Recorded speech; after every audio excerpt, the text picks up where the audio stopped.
I think today's kids are a little more savvy, and I think that's evident in the characters of Juno and Leah.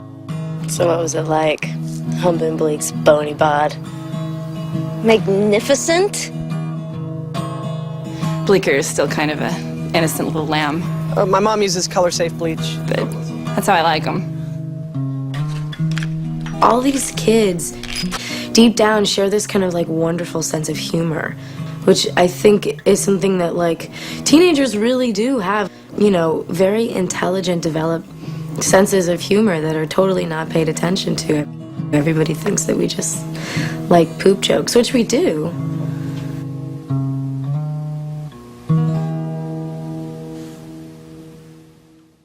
I'm a suicide risk. Juno? No, it's Morgan Freeman. Do you have any bones that need collecting?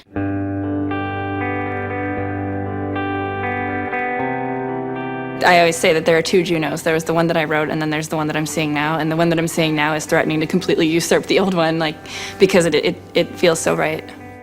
I think Juno's a pretty fly chick, first of all. She's, I mean, like, totally one of a kind. She's kind of just truly herself.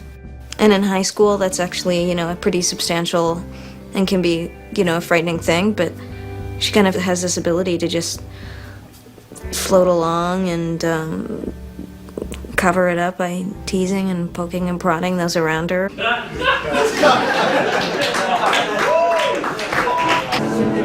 I was reading the script, and I wasn't familiar with Ellen at all. And physically, I even pictured Juno to kind of look like her and have her characteristics, so I think they really found the right co for it. Ellen is truly a phenomenal actress. I mean, people stand around the monitors watching her with their jaws dropped when she's really going at it. She's unbelievable. You don't have to have the evidence under your sweater. I'm a planet. She obviously had an ear for this dialogue like no other person could. She just embodied it. From the first screen test in which she and Michael and JK and Olivia came down to Panavision, I shot scenes with them in the black background. I'm Prager's. What? And from the first time she said the dialogue out loud, it was perfect. It was like meeting Juno. Hi, nice to meet you. And this, of course, is Juno. Like the city in Alaska. No. Ellen's instincts are so strong that often I would simply be asking for choices. Different versions, which were all good. It was never, I never experienced a scene in which she came in and she was off and I said, whoa, Ellen, you should be doing this. Boring. She innately knew how Juno would feel and react to things. And she's very good at just being subtle and in the moment. Ellen Page is incapable of having a false moment. So it's fun to act with her, and yeah, I mean, it makes it really real, you know, when she's, you know, the performance is really authentic. Something like Juno, I think, it really is just about connecting to her and trying to make, as we said, her way of speech and her dialogue authentic and the relationships authentic. And I just think that comes through when you trust the people you're working with and you dive into it. Why is everyone always staring at me? I wanted to show that these girls were human and not the stereotypical teenage girls that we often see in the media who are just raging, hormonal, catty, image-obsessed bitches. They're very close. They have a fantastic relationship and a really great way of communicating. Whoa, check out baby big head. And I think that happens a lot. All you've got in your stomach is Taco Bell, especially with female friendships. As you're changing and growing, new things are happening to you and you're starting to feel like, you know, maybe this is who I thought I was, but now I think I might be something different. You got your girl there to say, am I crazy for feeling this way? Do you feel this way? Oh, you feel that way too. Oh, I feel better now because I'm not alone. Is it true that there's an animatronic fetus inside there? Yeah. I have a couple friends and That's cool. like we'll have a very similar way of speaking or certain sayings or certain pronunciation. Now shut your friggin' gob! It's probably just a food baby. All I see is pork swords. Junebug has a wonderful sense of humor, just one of her many genetic gifts. And like, I can tell when I've been hanging out with that person a lot because I start talking like them. So I basically watched Ellen and Olivia interact, and they just popped, they connected, they were like glue, and it was immediate. Leah, she's just really, like, relaxed, you know? Nothing's a very big deal to her. Like, her best friend's pregnant. I'm pregnant. What? She's kind of like, well, damn, I guess we ought to look for some adoption ads or something like that. For the first time I met her, I recognized that Leah quality, that juice inside of her. She's like a can of Red Bull ready to go. Well, I am because, you know, I'm in character. But it's fun. I don't think she's necessarily, like, super popular. She's not like the leader of the pack kind of girl who all the other girls are intimidated of. That's not her at all. She's kind of a free agent, I think. You know, she probably doesn't have any other close girlfriends. Juno is her girl, you know, they're girls, they're tight. He's strongly based on my best friend in high school, who was kind of my whipping boy in a sense, which is something that I deeply regret because he was such a wonderful, wonderful quality person. And I mean, he was probably bleaker. I've wanted this for a really long time. Michael's Sarah embodies this kid so perfectly and so eerily that it's actually hard for me to watch. I find myself covering my eyes all the time during his scenes. You try to make it your own version of the character too, you know, and try and bring something to it. I mean, it's written a very specific way, and I think, you know, part of understanding a part is, you know, understanding where they are and where they're coming from, and when a script is really well written, you can kind of, you know, it makes it very clear where the character is and you know, where he is mentally with all this going on. And he's so funny, and he's so good. Like, we're doing scenes, and I'm just like, God, you're so good. Because in Juno, more often than not, he's having to do emotionally tricky scenes. So guess what? What? I don't know. I'm pregnant. Scenes in which he finds out that he's going to be a father for the first time. Scenes in which he visits Ellen in the hospital right after she gave birth. I mean, he's able to handle things with humor, but there's a very dramatic moments Golden, man. that he has a very original way of approaching. Can we make out now? Yeah.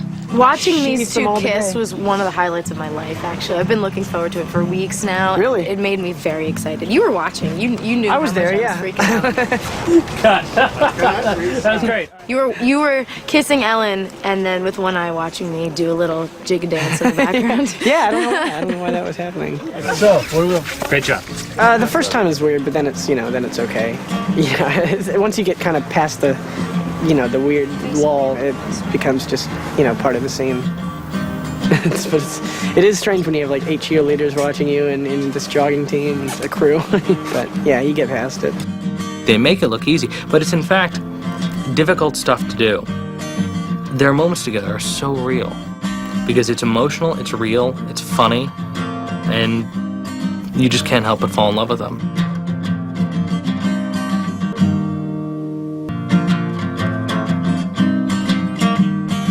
One night I got a call from my friend. Said, "This is a screenplay that you have to read." And I said, "Really, what's it about?" He said, "Oh, it's a high school comedy." I said, "Oh, you know, I don't really want to." He's like, No, it's really good." I said, "Who wrote it?" He goes, "This girl, this blogger." I said, "It's a high school comedy written by a blogger?" And he said, "Yeah, but you gotta read it." Well, there's nothing like experimenting.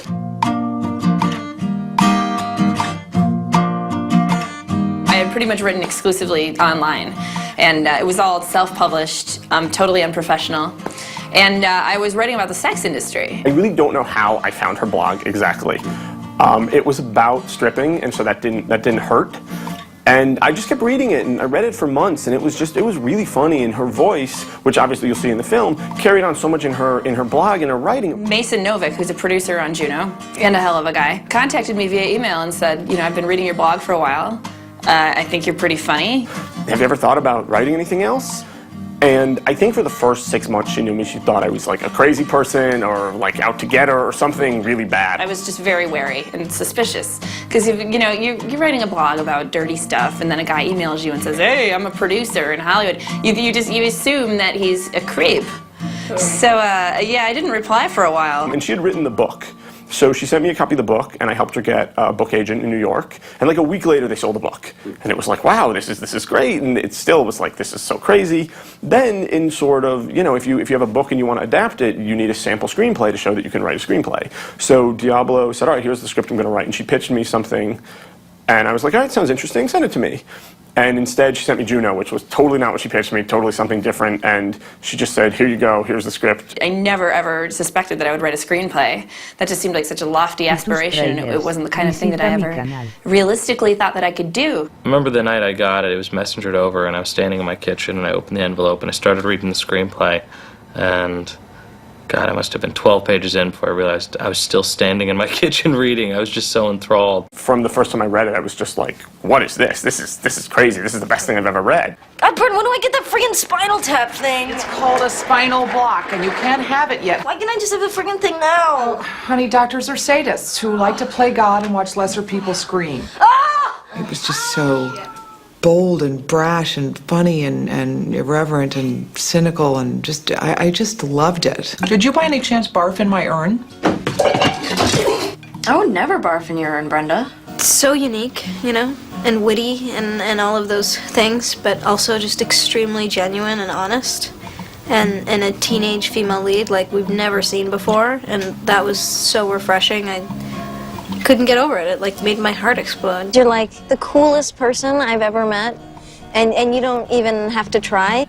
I try really hard, actually. You could kind of just read the script and be just as satisfied as after seeing the movie. They could just film someone holding the script up to the camera.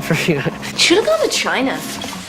Because I hear they give away babies like free iPods. They pretty much just put them in those t-shirt guns and shoot them out at sporting events. Diablo Cody's voice is so clear in the script that you can't read it without being completely drawn into this world. If I could just have the thing and give it to you now, I totally would, but I'm guessing it looks probably like a sea monkey right now, and we should let it get a little cuter. First thing that stands out is the language.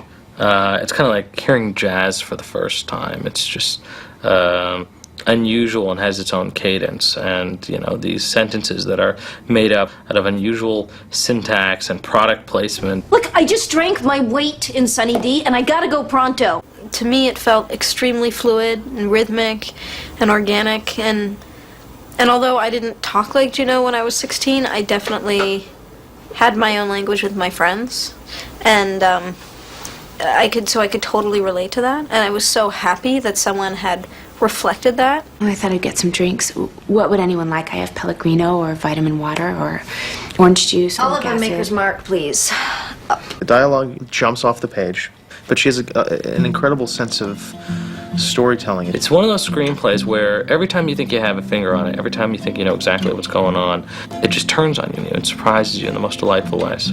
I was intimidated to meet her. I thought the voice was so strong. I, A, didn't think I was nearly cool enough, and B, I wanted the woman to live up to the words, when you read a screenplay like this and it's someone's first work, and it happened just like that for them.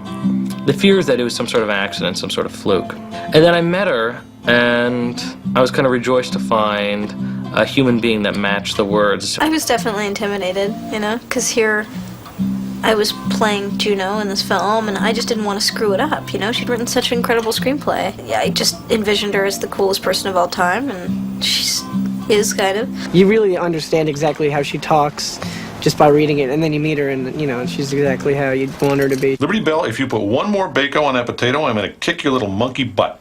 I showed up on the set the night before I was to start work. I knew a lot of the crew, and there's this, chick in a fake leopard skin coat standing there, and went up and talked to Jason Reitman, and he goes, "Oh, hey, I want you to meet Diablo," And I just, I felt like an idiot in retrospect, but I just walked up to her and gave her this big, giant, like dad kind of bear hug, because I just felt like so many people do when they read the script, you feel like she's a close friend in your life. I was really lucky to have been on set. I know a lot of writers are sort of discouraged from being there, shall we say. And a lot of the time there's a contentious relationship with the writer and the director. There's this perception that you've written something that's very meaningful to you, and then you're handing it off to this guy who's, you know, abusing your baby. And then there's this perception on the part of directors of, oh, I don't want the writer hanging around.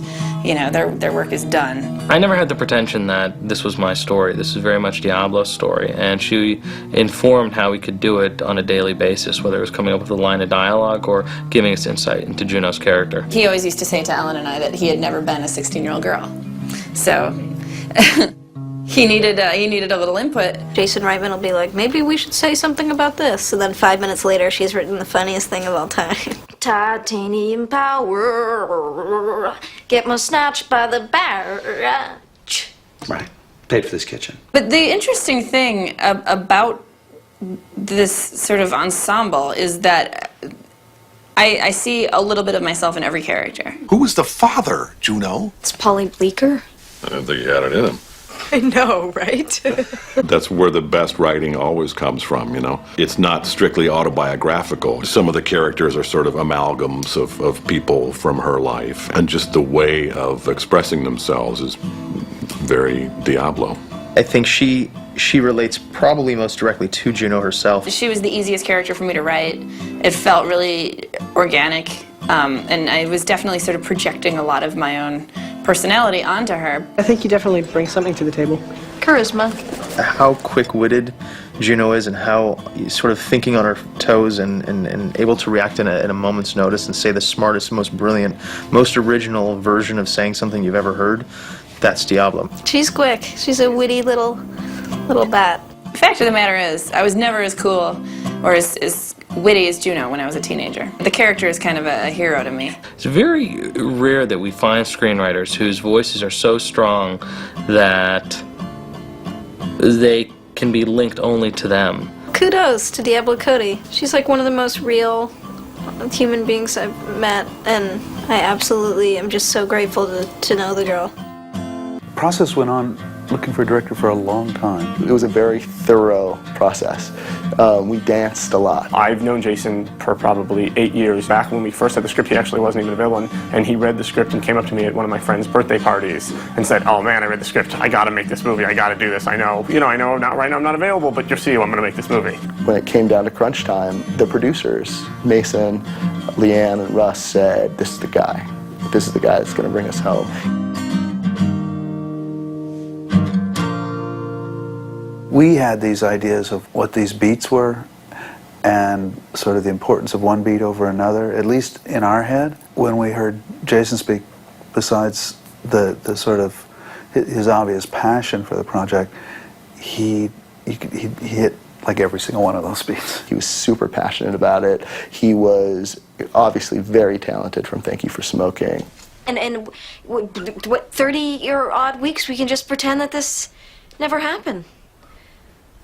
For him, a movie depends 100% on tone, and Jason is obsessed with that, of nailing the tone just right and being completely honest to the characters. I wanted a tone of realism. This was an amazing screenplay, startling in fact, and I wanted to take the language, which could easily seem heightened in the wrong hands, and give it a world of authenticity, give it a world of reality, so that the characters always seem believable. So you could look at the people and go, oh, that's me, or that's my dad, or that's my best friend. You're mad. Why are you mad? I'm mad? I'm in a great mood. I mean, despite the fact that, well, I'm in a fat suit that I can't take off. Cut.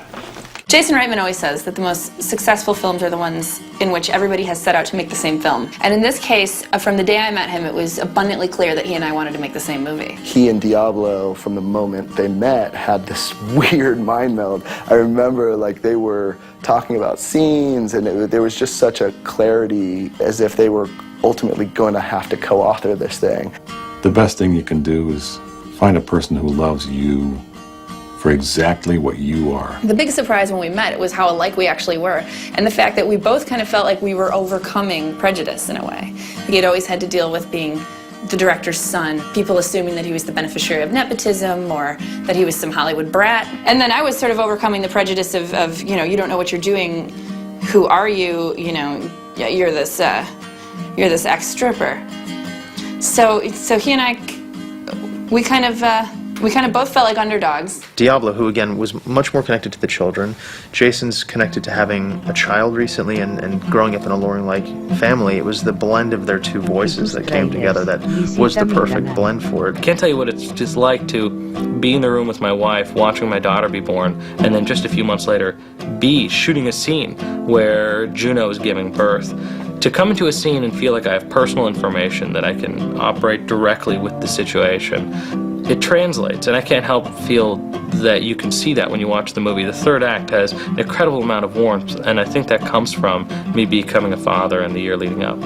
Jason's got a really good idea of what he wants the movie to be, and he always kind of steers you in the right direction, you know, and he'll give really, you know, notes that make a lot of sense. This is, you know, material that he understands, and it speaks to sort of his sensibility, and so he feels that he can properly guide it.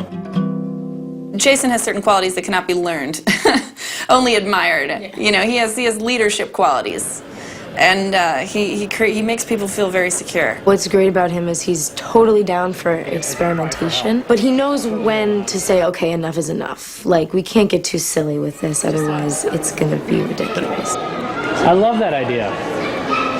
Shut up, man. He has a really, really, really good handle on reality and what kinds of play can still work within that reality.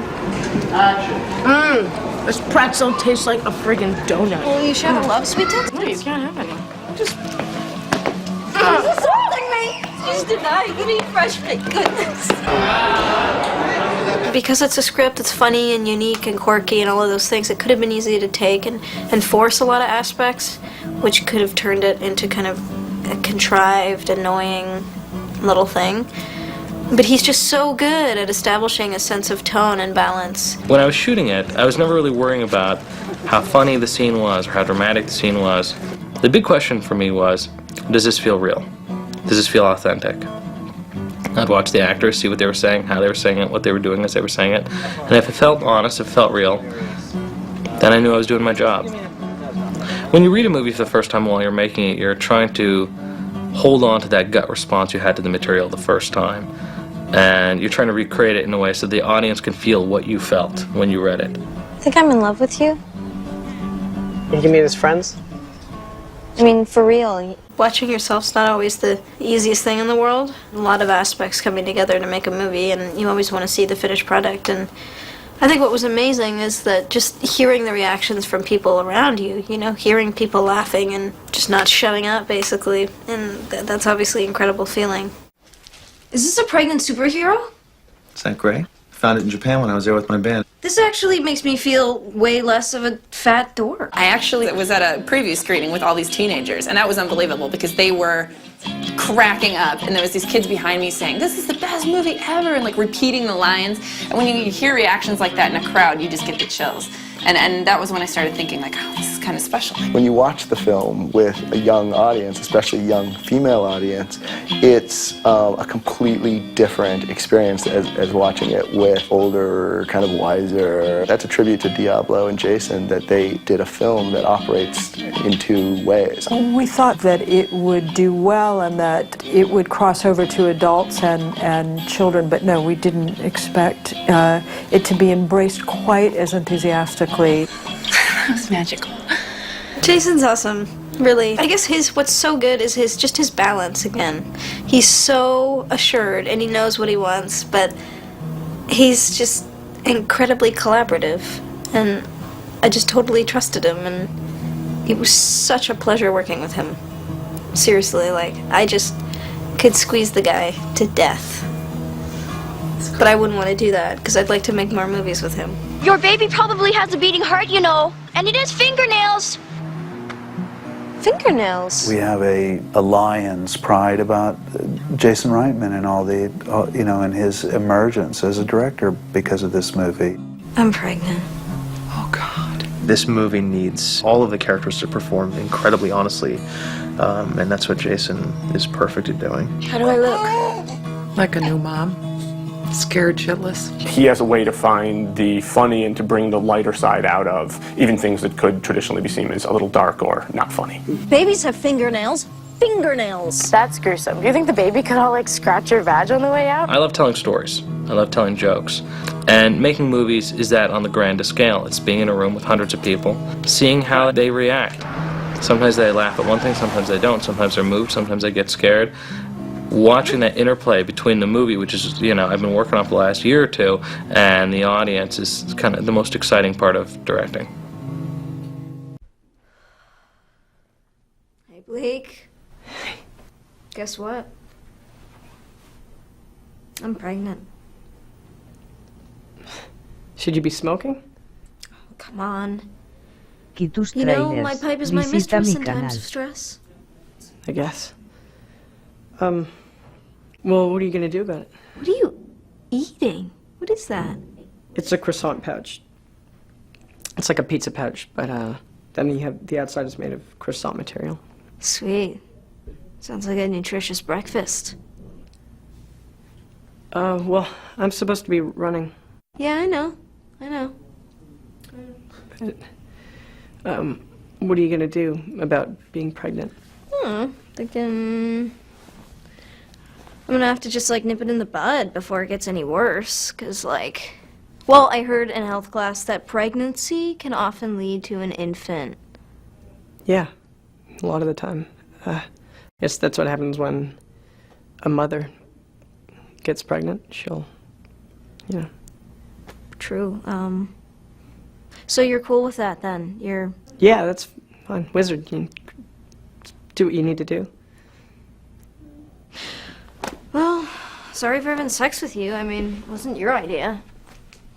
Whose idea was it? I'll see you at school later. Whose idea was it? Excuse me. Are you like honestly and truly going to prom with Katrina DeVore? Hi. Leah just told me that you're taking her. What? Yeah, I asked her to go. A bunch of us from the team are going to go to Benihana and then go to prom and then VJ's parents' cabin for the weekend. We're getting a stretch limo to take us.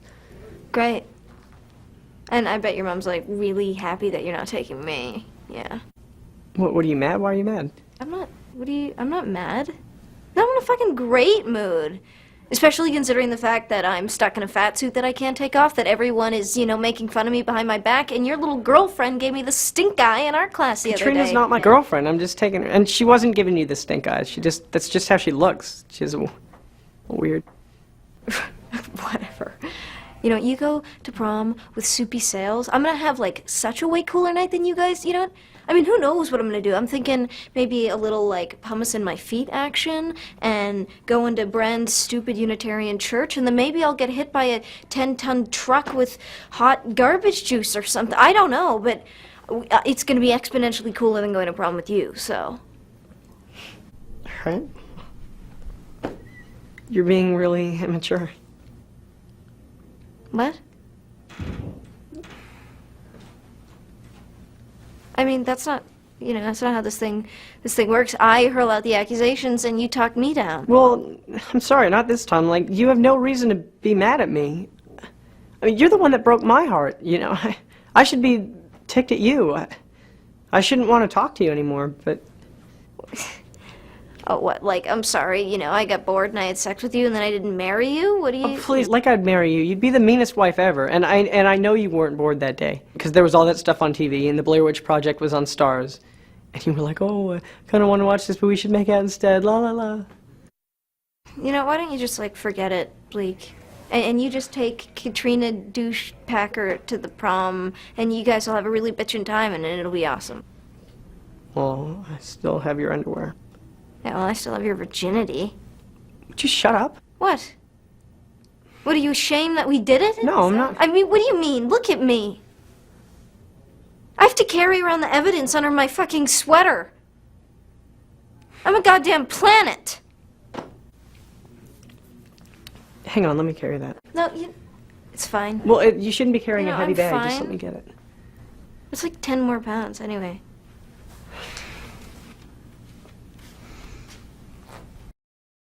Hello? I'm a suicide risk. Is this Juno? No, it's Morgan Freeman. Got any bones I need collecting? Sorry. Hey, geez. What's up, Junebug? Dude, I'm Prager's. What? Honest to blog? Yeah, it's Bleeker's. Whose else would it be? You know what, actually, I had sex with Habib. You know, like 7 times, in fact. Yeah, 6 months ago before he dumped you and went to Stanford. Besides, I would not brag about mounting Habib. Even though he was your first, that dude masturbates to cartoons. Hey, you know what? For your information, they're called hentai, and it's like totally not even that kind of abnormal thing in Japan. Anyway, dude, what are you? I'm pregnant, you know? Like our moms and our teachers and shit. Pregnant. Maybe it's just a food baby. Did you have like a big lunch or something? No, it's not a food baby. I've taken like 3 pregnancy tests, and I'm definitely up the spout. How did you generate enough pee for 3 pregnancy tests? I drank like 10 tons of Sunny D. You're so shocking, Cavalier. Like, what? Is this for real? Unfortunately, yeah, it is. Oh, shit! Fuck! Phuket, Thailand. Yeah, that's kind of the emotion I was looking for in the first take. Jesus. Damn. So are you gonna go to Havenbrook or Women First for the abortion? You know you need a note for your parents for Havenbrook. I know. I don't know, I'm thinking Women's First because I heard in the commercial that they like put women first or something. Do you want me to call for you? I called for Becky last year. Oh, no, it's cool. I need your help with one thing, and it's very urgent. I'm here for you, sweet tits, whatever you need. I need you to help me move an entire abandoned living room set onto Bleeker's front lawn. That's 10-4. Cool. Hey, Dad. Hey, big puffy version of Junebug. Where you been? Just dealing with things like way beyond my maturity level. Where is everybody? Bren took Liberty Bell to her tot ice skating class. Tots can't ice skate. I mean, Liberty Bell's like still getting the hang of stairs. You know Bren, she dreams big. Yeah, she sure does. You seem a little morose, honey. What's eating you? Just like losing my faith in humanity, I guess. Can you narrow that down a little bit? I don't know. I guess I was just wondering if, like, you know, 2 people can be happy and stay together for good. You know? You mean like couples? Yeah, like love, like people in love.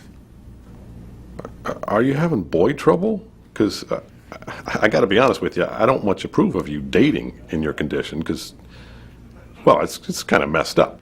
No, that's Well, it's kind of skanky.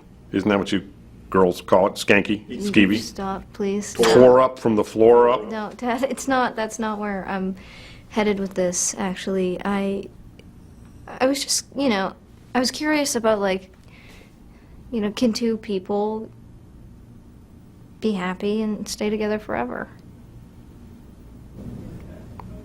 Well,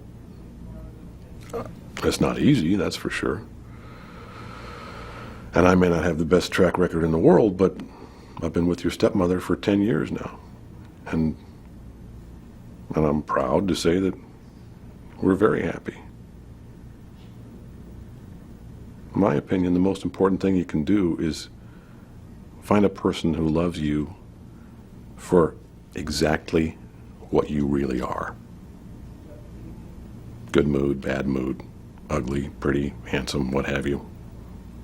The right person is always going to think that the sun shines out your ass. And that person is the kind of person worth sticking with. Yeah, I think I already have that. Well, of course you do. Yeah, your dear old DAD. Right. You know I'll always be there to love you and support you no matter what. You know, I gotta actually run out for a bit, but I'm done my homework, and I'll be back by 10. Promise. All right. You were talking about me, right? Yeah.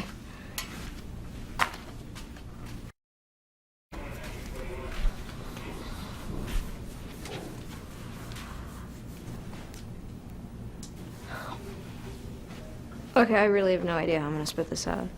Hon, did you get expelled? Oh, no, and the school would most likely contact you in the event of my expulsion. Well, I was just asking. It seemed plausible. Do you need a large sum of money? Legal counsel? No, I'm, like, so not asking for anything at all. Except for maybe mercy. Like, it would be really sweet if no one hit me Well, what have you done, Junebug? Did you hit somebody with the Previa? I'm pregnant. But I'm gonna put the baby up for adoption, you know, and we already found this like really cool couple, and they'll pay for all the medical expenses. And say it's what? It's like 20 odd weeks, and it's behind us. We forget about it, right? We move on. Like, I'm sorry, and you know what? If it's any consolation, I have like heartburn that is freaking radiating to my kneecaps, and I haven't gone number 2 since Wednesday morning. Well, I didn't even know you were sexually active. Who is the kid? Baby, I really don't know anything about it other than the fact that it has fingernails, which is... Nails, really? No, I mean who is the father, Juno? It's Polly Bleecker. What? It just doesn't seem well. I didn't know he had it in him. I know, right? Okay, all right. This is no laughing matter. No, it's not. And you know what? Polly is actually like totally virile, and in fact, he's like very, very good. You know, and Cher. Okay, you said you're thinking about adoption? Yeah. We found this cool couple in the Penny Saver next to the exotic birds, and you know, they have like a real lawyer and everything, and I was thinking about meeting them next week, you know? Well, Junebug, that is a tough decision. It's probably tougher than you can understand right now. Sure, but it's not like I'm getting ready to be a mom, you know? You damn skippy you're not. You don't even remember to give Liberty Bell her breathing meds. Hey, that happened like once, and it's not like she died, if you recall, you know? Well, had you considered the alternative? No. Well, you're a very brave young lady. You're a lot stronger than I thought. You're a little Viking! Okay, please cool it. That's cool. Okay, well, first things first, we have to get you on prenatal vitamins, which incidentally will do amazing things for your nails, so that's a plus. Sweet. And we need to schedule you a doctor's appointment and find out where you're going to deliver. Please, that word, deliver, it freaks me out. Can we please not use the term deliver? Juno, I want to go with you to meet these adoption people. You're just a kid. I don't want you to get ripped off by a couple of baby-starved wingnuts. Yeah, sure, Dad. That's cool. I thought you were the kind of girl who knew when to say when. You know, I don't even know what kind of girl I am. Why don't you girls go upstairs for a while? I think Mac's gonna blow.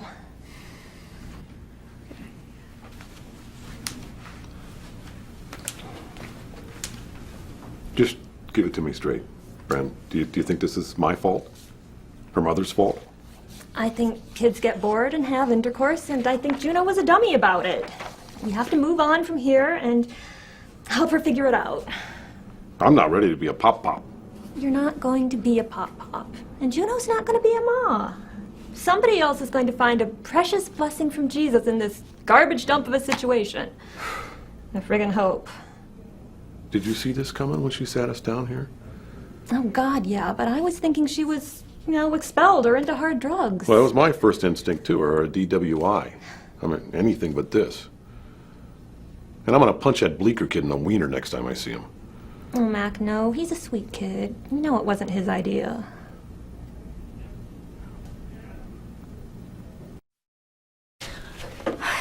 What are you doing here, dumbass? I'm supposed to come pick you up at 4. I couldn't do it, Leah.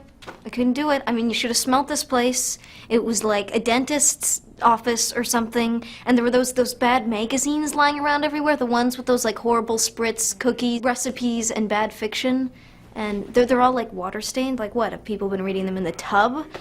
God, and then the receptionist is all like has these weird condoms that look like grape suckers and is telling me about her boyfriend's pie balls. Ugh. And then Prashanti Patel's there, and she's all like, babies have fingernails.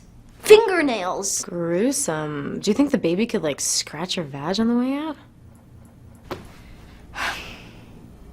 I'm staying pregnant, Lee. Shh. Dude, keep your voice down, okay? My mom is, like, around here somewhere. She doesn't know we're sexually active.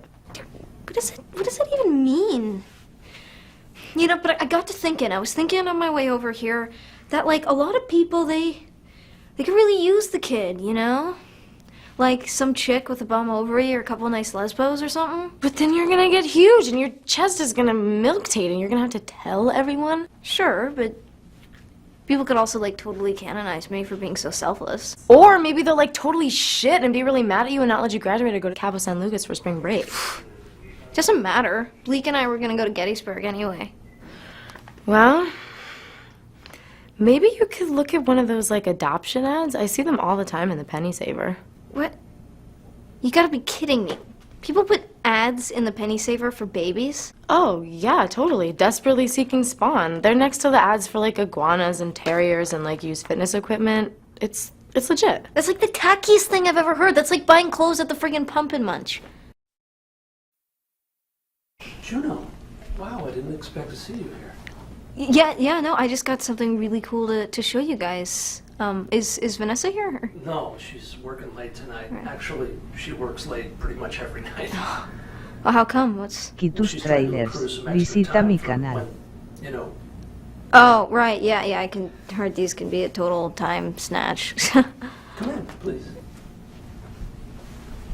Is a ginseng cooler all right with you? Yeah, sounds great. What is it with you rich people and your, like, herb-infused juices? You know, I'm not sure. Well, you know, speaking of wealth, like, what are you doing here? Why aren't you at work? Well, I mostly work from home. I'm a composer. Oh.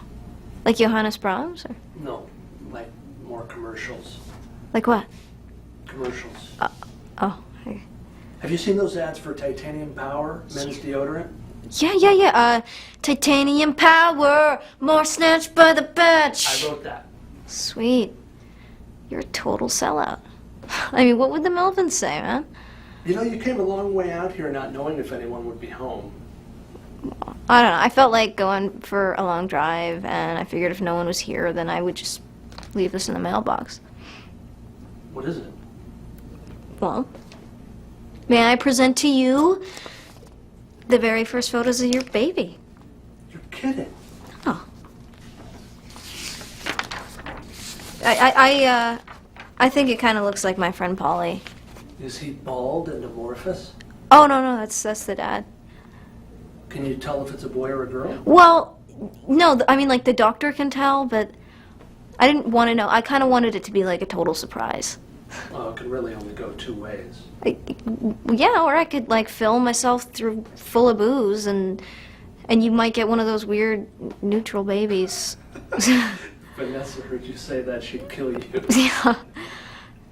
No, I'm like totally kidding. I'm actually, my stepmom's making me eat like super healthy and do prenatal yoga and no standing in front of the microwave or eating red M&Ms and so on. Good for her, I guess. Sure. Yeah. So what have you done for the kid? Vanessa started on the baby's room. So far, all she's got is this antique rocking chair that's been in her family for like 12 generations. Yeah, that's so L-Hop. What's L-Hop? Little House on the Prairie. You gotta watch your attitude, young lady. My toot is sterling. Wait, do you hear that? Oh. What is it? It's only my favorite song. It's Sonic Youth doing Superstar by the Carpenters. Alright, the Carpenters. Chick drummer, freaky dude. Like the White Stripes, I guess? You haven't heard the Carpenters like this. Listen.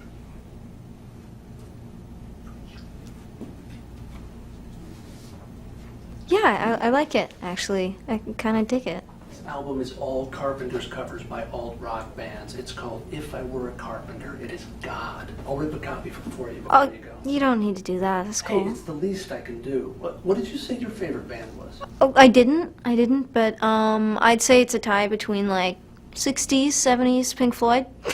Yeah, I definitely need to make you some CDs. At least while my kid is hanging out in there. Excuse me? Wait, you don't want me exposing your little sprog to classic freaking rock? Drink all the booze you want, just ease up on the Floyd, okay? You know, I when that's done, I actually really kind of got to get out of here. Right, of course. Whoa. The Master of Gore? What's... Oh yeah, it's Herschel Gordon Lewis. He's the ultimate master of horror. Well, I actually think Dario Argento's the master of gore. I mean, of horror, but...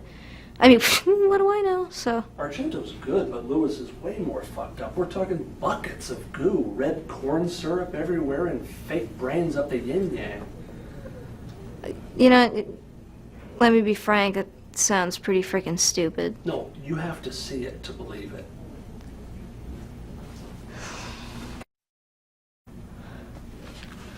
Oh, yikes!